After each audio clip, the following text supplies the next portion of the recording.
Hello friends, welcome to రుచి వంటిల్లు.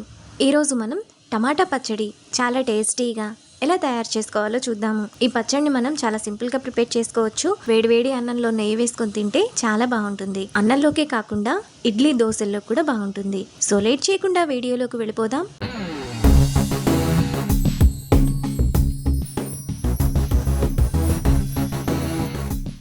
ముందుగా టమాటా పచ్చడి చేసుకోవడానికి స్టవ్ మీద ప్యాన్ పెట్టుకొని అందులో 1 టేబుల్ స్పూన్ ఆయిల్ వేసుకోవాలి.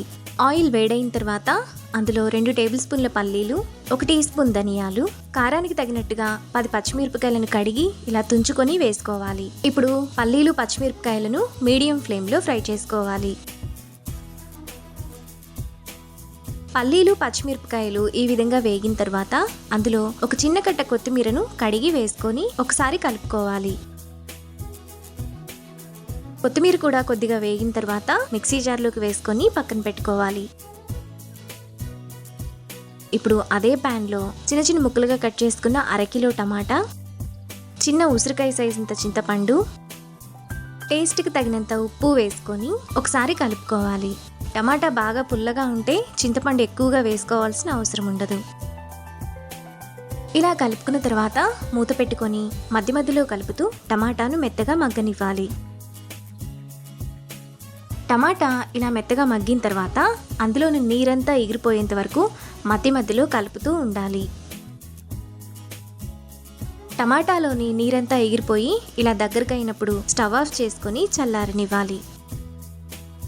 ఇప్పుడు మిక్సీ జార్లో 10 వెల్లుల్లి రెబ్బలు, 1 టీ స్పూన్ జీలకర్ర వేసుకొని ఒకసారి మిక్సీ వేసుకోవాలి. ఇలా వేసుకున్న తర్వాత ముందుగా మనం పక్కన పెట్టుకున్న టమాటా వేసుకోవాలి.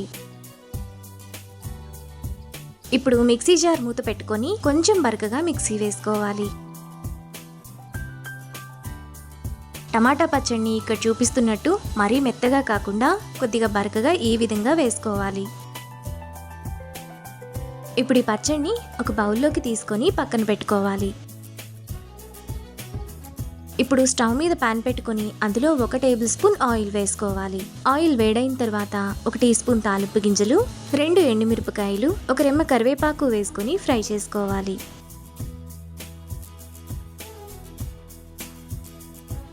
తాలింపు అంతా వేగిన తర్వాత పచ్చడిలో వేసుకొని కలుపుకోవాలి. ఈ పచ్చడి మనకు అన్నంలోకే కాకుండా ఇడ్లీ, దోశల్లో కూడా చాలా బాగుంటుంది. మనకు చాలా టేస్టీగా టమాటా పచ్చడి రెడీ అయిపోయింది.